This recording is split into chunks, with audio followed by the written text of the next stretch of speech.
جب خلافت کا انعقاد نہیں ہے تو پھر وہ خلیفہ نہیں ہے، بس 3 خلیفے ہو گئے۔ اور یہ اصل مذہب اہل سنت ہے۔ اور یہ ہم جو کہتے ہیں کہ امام بخاری جو ہے وہ امام اسلام کو چوتھا خلیفہ نہیں مانتا تھا وغیرہ وغیرہ، یہ سارے انہی شواہد کی بنیاد پر ہیں، اور اصل اہل سنت یہی ہے۔ ابن تیمیہ نے کیا لکھا؟ ابن تیمیہ نے لکھا کہ اہل سنت سے مراد وہ افراد ہیں کہ منہاج السنہ میں کہ جو پہلے، دوسرے اور تیسرے کی خلافت کو مانتے ہیں، انہیں اہل سنت کہا جاتا ہے۔ اور یہ وہ سوالات ہیں غامدی صاحب کہ جن کے جوابات آپ کے جو پیچھے گزر گئے ہیں نا محدثین مورخین، کسی کے پاس نہیں۔ اب یہاں سے غامدی صاحب اپنی ناسبیت کو اوپن کریں گے۔ آپ ہمیں یہ بتائیں گے غامدی صاحب کہ کتنے افراد تھے سقیفہ میں، حکومت کیسے سٹیبل ہوئی ان کی، کتنے افراد نے ان کی بیعت؟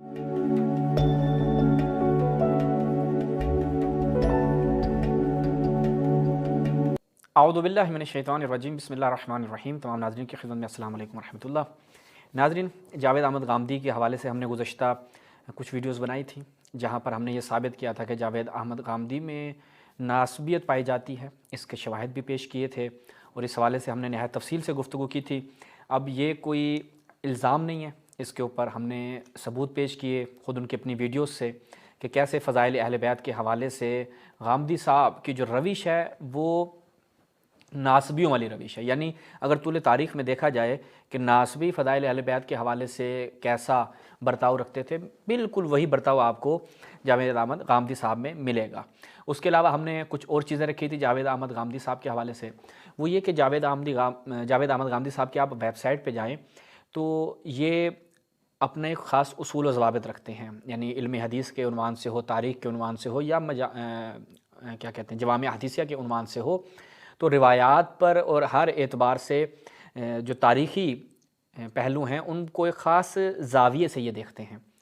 تو ہم نے اس زاویے کو مد نظر رکھتے ہوئے غامدی صاحب کے تناقضات پہ ایک ویڈیو بنائی تھی کہ غامدی صاحب کہیں پر متواتر روایات کا انکار کر دیتے ہیں، کہیں پر جو تاریخی مسلمات ہیں، یعنی ایک اسٹیبلش ہسٹری کے جس کو اگر آپ دیکھیں طول تاریخ میں محدثین اور مورخین کی ایک جماعت نے نہ صرف یہ کہ نقل کیا بلکہ اس پر اعتماد کیا، پھر اس کی تعویلات کی ہیں، یعنی مختلف واقعہ، جیسے حدیث کرتاس ہے۔ حدیث کرتاس کا غامدی صاحب سرے سے انکار کر دیتے ہیں کہ میں اس حدیث کو نہیں مانتا، جبکہ حدیث کرتاس متفق علیہ روایت ہے۔ اس کے بعد ہم نے دکھایا کہ عبداللہ بن سبا کا جو ایک کردار پیش کیا جاتا ہے نواسب کی جانب سے، چونکہ جو معتدل اہل سنت ہیں ان کے ہم مثلا عدنان ابراہیم ہو گیا، فرحان مالکی ہو گیا، مصطفیٰ العدوی ہو گیا، یہ عرب محققین ہیں کہ جنہیں معتدل محققین کے عنوان سے جانا جاتا ہے۔ انہوں نے عبداللہ بن سبا کے حوالے سے جتنی بھی یہ کہانیاں پیش کی جاتی ہیں سب کا انکار کیا، خود اس کی شخصیت کو بھی انہوں نے سرے سے نادیدہ لیا کہ یہ شخصیت کا ثابت ہونا اور اس کے محرکات جو رہے، وہ ساری جو چیزیں بیان کی جاتی ہیں ان کو وہ قبول نہیں کرتے، اور کہا کہ جو تشیع کو نسبت دی جاتی ہے عبداللہ بن سبا کے حوالے سے، اور کہا جاتا ہے قتل عثمان میں اس کی شرکت تھی، جنگ صفین و جنگ جمل کی آگ بھڑکانے والا وہ تھا، ان سب کا وہ انکار کرتے ہیں۔ لیکن جاوید احمد غامدی صاحب اس نظریے کو قبول کر لیتے ہیں۔ ریسورسز کیا ہے؟ غامدی صاحب کے پاس ریسورسز نہیں ہے۔ کیا ہے کہ یہی جو رتب و یابس کتابوں میں لکھا ہوا ہے، اخبار احاد بھی آپ ان کو نہیں کہہ سکتے، یعنی اس قدر وہ جو ان کی ریسورسز ہیں ضعیف ہیں کہ مثلا خبر واحد ہو لیکن وہ صحیح تو ہو نا کم سے کم، تو آپ کے پاس صحیح خبر واحد بھی نہیں ہے۔ تو لہٰذا جو غامدی صاحب کا ایک نظریہ ہے، آج کی اس ویڈیو میں جو ناسبیت کے حوالے سے ہم نے بیان کیا تھا وہ میں آج آپ کی خدمت میں ثابت کروں گا۔ ان کا ناسبی ہونا کیسے ثابت کروں گا؟ ان کے اپنے محدثین کی زبانی ثابت کروں گا، یعنی تمام محدثین اہل سنت کا جس چیز پر اتفاق ہے غامدی صاحب اس کے اپوزٹ چل رہے ہیں، فقہی مسئلے میں نہیں، اخلاقی مسئلے میں نہیں، اعتقادی مسئلے میں۔ گفتگو اگرچہ غامدی صاحب نے 7 پردوں میں کی ہے، لیکن جو کچھ تھوڑی بہت بھی تاریخ سے آشنائی رکھتے ہیں، مسائل اعتقادی سے آشنائی رکھتے ہیں، ان کے لیے واضح ہو جائے گا کہ غامدی صاحب کیسے ناسبیت کو پروموٹ کر رہے ہیں، اور وہ جو ابتدائی 2 صدیوں میں ایک اصل اہل سنت کا نظریہ تھا امام علی علیہ السلام کے حوالے سے، اسی نظریے کو آج غامدی صاحب لے کر چل رہے ہیں، کیونکہ وہ جانتے ہیں کہ اگر میں اس نظریے کو جو ابتدائی 2 صدیوں میں امام علی علیہ السلام کے حوالے سے اہل سنت کا رہا اس سے ہاتھ اٹھاؤں گا تو معاویہ، طلحہ زبیر اور حضرت عائشہ کی مجھے قربانی دینی پڑے گی۔ گفتگو بڑی دلچسپ ہے، 18 منٹ کا کلپ ہے، ہم تھوڑی سی سپیڈ لگا کے اس کو سنتے ہیں۔ ہم چاہتے ہیں کہ اس پر مکمل تجزیہ کیا جائے، یہ کوئی نہ کہا جائے کہ آپ نے غامدی صاحب کی مکمل بات نہیں سنی، ان کا پوائنٹ آف ویو نہیں سنا، کسی قسم کا کوئی ان کے لیے راستہ باقی نہ رہ جائے. غامدی صاحب کے جتنے بھی فالوورز ہیں ان کے لیے راستہ باقی نہ رہ جائے. دیکھیں ہم کسی کو مجبور نہیں کریں، آپ غامدی صاحب کے فالوورز ہیں آپ رہیں، آپ ان کے نظریات کو مانتے ہیں کہ ان کے نظریات جو ہے وہ معقول ہیں اور قرآن و حدیث کو جس زاویے سے وہ دیکھتے ہیں، تاریخ کو جس زاویے سے وہ دیکھتے ہیں وہ درست ہے، ہمیں اس سے بھی مسئلہ نہیں ہے. ہمارا جو مطمع نظر ہے وہ یہ ہے کہ ہم غامدی صاحب کے حوالے سے ایک جو رائے ہے وہ قائم کر سکیں. ہم اس میں آزاد ہیں اور رائے قائم کرنے کے لیے ہمارے پاس جو ریسورسز ہیں آپ ان پہ بات کر سکتے ہیں. ٹھیک ہے. مشکل یہ ہے کہ غامدی صاحب کے جتنے بھی فالوورز ہیں جب وہ آتے ہیں اور ہمارے ساتھ اس مسئلے پہ گفتگو کرتے ہیں تو ان کے پاس ہماری ریسورسز کو رد کرنے کا کوئی ذریعہ نہیں ہوتا. بس یہ کہا جاتا ہے آپ غامدی صاحب کو پورا سنیں، غامدی صاحب کا یہ نظریہ، غامدی صاحب کا وہ نظریہ. سر نظریے ہیں، نظریے کس چیز پر بیس کرتے ہیں اس پہ بات کرنی چاہیے. تو لہٰذا آج آپ کی خدمت میں ہم یہ ساری چیزیں رکھیں گے. ملاحظہ فرمائیں کہ ان کے جو شاگرد ہیں ان سے سوال کیا کرتے ہیں، پھر جواب کیا ہے. ان کے ذہن میں یہ اٹھتا ہے کہ جب آپ یہ فرماتے ہیں کہ سیدنا عثمان کے عہد میں بغاوت ہوئی، کوفیوں نے بصریوں نے بغاوت کی، اس کو بغاوت کہنے میں کوئی تردد تعامل نہیں ہے. تو سیدنا علی کی حکومت قائم ہو گئی، امرہم شورا بینہم کے اصول کے تحت جو کچھ وہاں حالات موجود تھے. ایک صوبے کے اندر ایک گورنر ہیں جو اس کو ماننے سے انکار کرتے ہیں، ان کا جو بھی موقف ہے وہ ذاتی حیثیت نہیں بلکہ سرکاری حیثیت میں ایک اختلاف کا اظہار کرتے ہیں، لوگوں کو بیعت لینے سے روکتے ہیں. اور پھر اس کے بعد اگر ہم یہ بھی مان لیں کہ سیدنا علی کی حکومت استبداد ہی پہ مبنی تھی، تب بھی ڈیفیکٹو بھی نہیں مانتے، بالفعل بھی نہیں مانتے. تو یہ سب کرنے کے بعد پھر اقدامات بھی ہوتے ہیں، جنگیں بھی ہوتی ہیں. تو اتنے کچھ کے بعد بھی یہ کہنے میں کیا تعامل ہے کہ ان کا یہ عمل، ان کا یہ اقدام بغاوت نہیں تھی، خون بہا، جنگیں ہوئیں، اقتدار کو تسلیم نہیں کیا گیا، سب کچھ ہوا، پھر بھی باغی کا اطلاق کیوں نہیں کیا جاتا؟ آخری ایک مثال کو سامنے رکھ کے کہ جب لوگوں نے زکوٰۃ دینے سے انکار کیا تو پھر سیدنا ابوبکر نے لوگوں کو باغی ہی قرار دیا تھا نا، وہ تو ایک معاملے میں کھڑے ہو گئے تھے. تو یہاں صرف باغی نے مرتد قرار دیا تھا، پر بغاوت کا ارتکاب کیوں نہیں ہوتا؟ ایک معاملے میں کھڑے ہو گئے تھے تو یہاں پر بغاوت کا ارتکاب کیوں نہیں ہوتا؟ اب انہوں نے جو سوال کیا ہے وہ سوال بڑا دلچسپ ہے. سوال یہ ہے کہ حضرت ابوبکر کے جو مقابلے میں آئے ان کے لیے آپ مرتدین کا لفظ استعمال کر رہے ہیں، وہ باغی ہو گئے، وہ جناب دین سے نکل گئے، اسلام سے نکل گئے، لیکن امام علی علیہ السلام کے خلاف آنے والوں کے لیے آپ باغی کا بھی اطلاق نہیں کرتے. مرتدین تو دور کی بات ہے، آپ کہیں کہ انہوں نے بغاوت کی اس کا بھی آپ اطلاق نہیں کرتے. سوال ویلڈ ہے. اور درمیان میں جو غالباً ان کا حسن نام ہے یا ان کے جو بھی شاگرد ہیں، انہوں نے بڑی اچھی کچھ نقطوں کی طرف اشارہ کیا کہ امام علیہ السلام کی حکومت قائم ہو جاتی ہے بلو استبداد. سر استبداد حضرت ابوبکر کی طرف بھی جاتا ہے کہ بخاری کی روایت ہے استبدت علینا بالامر، کہ آپ ہمارے اوپر زبردستی نافذ ہوئے. یہ امام علیہ السلام نے بیان فرمایا. اگرچہ میں اس کو آگے کھولوں گا اور جو غامدی صاحب کے جواب کے تناظر میں مزید میں حضرت ابوبکر کی خلافت کیسے قائم ہوئی، حضرت عمر کی خلافت کیسے قائم ہوئی، میں انشاءاللہ اس کو آگے بیان کروں گا. چلتے ہیں غامدی صاحب کے جواب کی طرف. آپ کے یہ سوالات تو یہ صاف معلوم ہوتا ہے کہ ختم نہیں ہوں گے، لیکن جہاں تک میری قوت ہے میں اپنا موقف بیان کرنے کی صحیح کروں گا.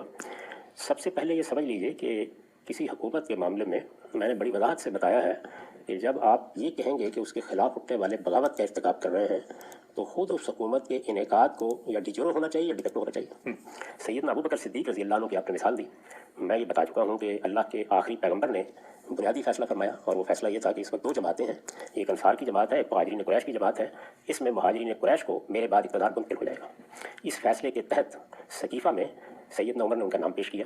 اگلے دن مسجد میں آئے، آزادانہ ماحول میں لوگوں نے سیدنا عمر کے اس اب دیکھیں غامدی صاحب نے جہاں پہ بات کی ہے کہ رسول اللہ نے فرمایا کہ خلافت جو ہے وہ قریش میں رہے گی. اب اس کی خود مخالفت کس نے کی تھی؟ غامدی صاحب سے یہاں پہ سوال کیا جائے کہ سقیفہ جو برپا ہوا، سقیفہ میں جو اصحاب جمع ہوئے تو ان صحابہ میں کیا انصار مدعی خلافت نہیں تھے؟